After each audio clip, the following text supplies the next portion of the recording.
Imagine waking up to find that the very sign meant to help you navigate life with a disability has been viciously vandalized by your own HOA president. This is not a drill, it's my reality. It all started on a crisp autumn morning when Daniel, a man who'd faced more challenges in a single year than most do in a lifetime, decided that my newly acquired disabled parking sign was not just a piece of metal. It was my lifeline. You see, after a life-altering accident that left me with partial mobility in my right leg, every inch of convenience mattered. I'd worked tirelessly to secure all the proper permits, even enlisting the help of city officials who verified my eligibility. And then, on a bright Tuesday morning, my specialized van finally had a designated spot right in front of my home in the quiet suburb of Sycamore Heights. First, everything seemed perfect.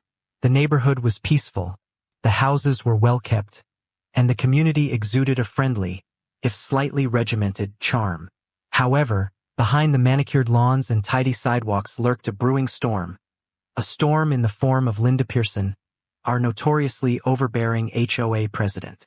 Known around town simply as Karen, for her relentless adherence to rules that sometimes made even the strictest librarian blush, Linda saw my disabled parking sign not as a necessity but as an unsightly violation of her aesthetic vision for the community.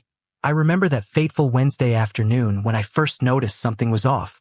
As I was leaving for my daily errands, I glanced at the newly installed sign only to find it leaning at a strange, precarious angle. Puzzled, I rewound the footage on my security camera. A modest setup I'd put in place after hearing whispers about petty neighborhood disputes. There she was, Linda, in her crisp white capri pants and pastel cardigan, calmly approaching my sign with a pair of garden shears in hand.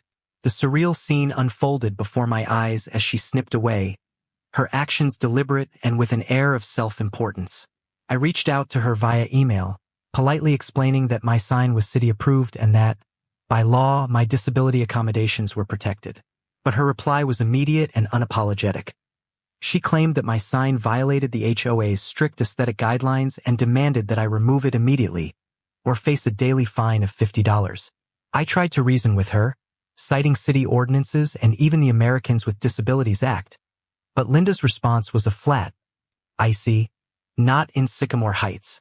I knew then that this was not a simple misunderstanding. It was a power play. The next morning, I was dismayed to find the sign completely severed and lying on the ground. And this time, my security camera had captured her again, this time armed with an electric saw, methodically cutting through the metal pole. The footage was as incriminating as it was surreal. Linda, with a smug, almost defiant smile, staring straight into the camera as if daring anyone to challenge her authority. Despite the growing evidence, I decided to take a different approach. Instead of engaging in a heated confrontation, I chose to respond with calm professionalism. I sent Linda another email, tactfully informing her that I would reinstall the sign in accordance with city ordinances and included links to the relevant disability laws. However, her reply was almost instantaneous, bluntly stating that any new installation would require written HOA approval, a request I had already satisfied through proper city channels. What she failed to realize was that I wasn't just a resident. I was also an attorney with a specialty in property law. My background gave me an in-depth understanding of residential codes, and I wasn't going to be bullied by someone who fancied herself above the law. I contacted my old friend at the city planning office, and he confirmed that the sign could be reinstalled without any issue. With this backing, I arranged for a new sign to be put up on Friday, this time positioning my cameras strategically, even adding a quirky twist by placing a small, motion-activated camera inside a decorative birdhouse, courtesy of a sympathetic neighbor who had herself been a victim of Linda's overreach. Then came Saturday morning. At 6 a.m., as the neighborhood was just waking up, I watched the live feed from my phone with bated breath. There was Linda again, this time in her jogging attire and armed with a cordless reciprocating saw. With a determination that was as startling as it was reckless, she began cutting through the metal pole of my reinstalled sign. I could almost feel the tension in the air as she worked, her face contorted in a mix of fury and misguided righteousness. The scene was almost cinematic in its intensity, and I knew I had to act fast. I had already alerted the police via the non-emergency line the previous night, advising them to keep an eye on any potential incidents. The sound of sirens wasn't far behind. 2 officers arrived just as Linda was in the midst of her destructive task. I approached, my phone in hand, showing them the live camera feed and the documented history of vandalism. One officer calmly asked, "Ma'am, what exactly are you doing?" Linda, with a dismissive sneer, retorted that the sign hadn't been approved by the HOA's architectural committee, a claim that was immediately contradicted by the evidence and my own city permits. The officers, taking statements from both sides, made it clear that HOA regulations did not have the power to override city ordinances or federal disability laws, and that vandalizing a legally installed sign was a serious offense. Linda's response was defiant. She even tried to invoke connections, hinting at influential family ties by saying, "Do you know who I am? My brother-in-law is Deputy Mayor Stevens." But the officers remained unfazed, writing her a citation for vandalism on the spot. I expected that to be the end of it.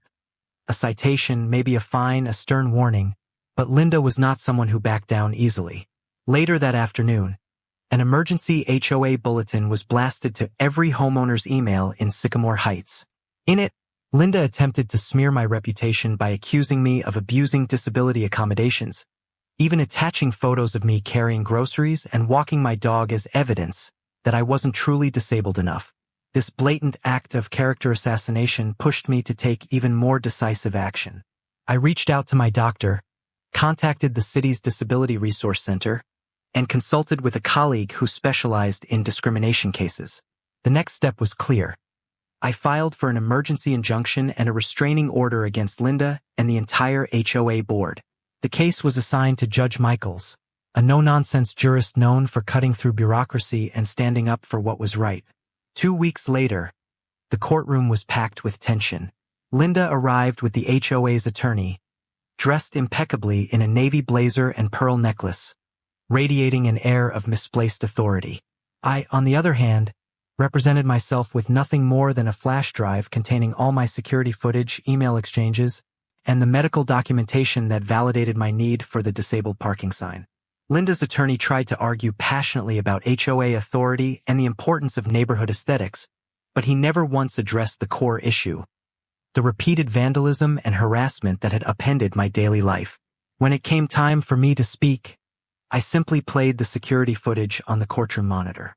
The first clip showed Linda's initial tampering with garden shears. The second, the electric saw incident complete with her defiant smirk. And the third, her most recent, brazen attempt with the reciprocating saw, culminating in her futile attempt to hide the saw when the officers arrived. As the footage ended, I took a deep breath and reminded the court of the cold, hard truth. Tampering with a disabled accommodation is not only an act of vandalism, but a direct violation of civil rights.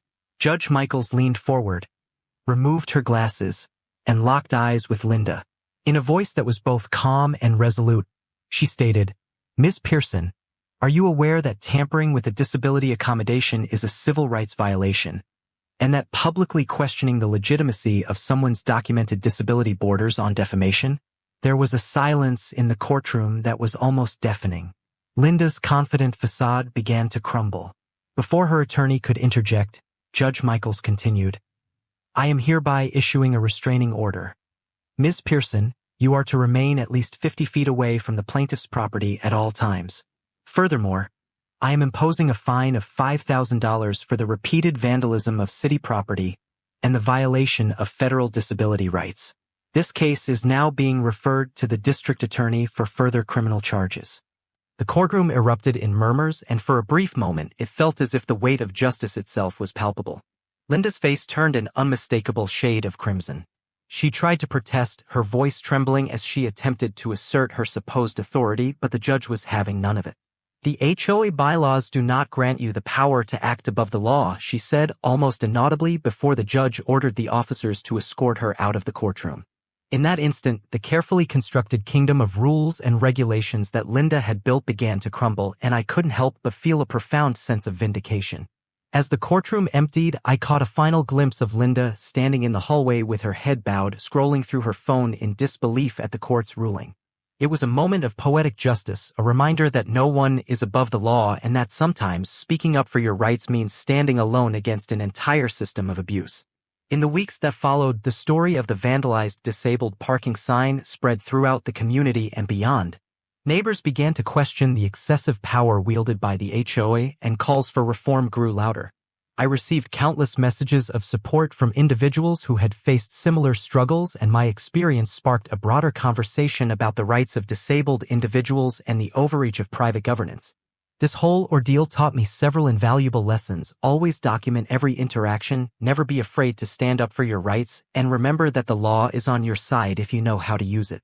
The sign on my driveway was more than a marker for my vehicle. It became a symbol of resilience, a testament to the power of quiet determination, and a rallying cry for justice in the face of systemic abuse.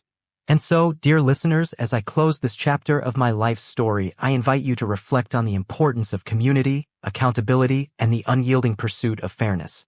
Whether you're facing a small injustice or a full-blown battle against an overzealous authority, remember that you have the power to fight back, to document your truth, and to stand firm in the face of adversity.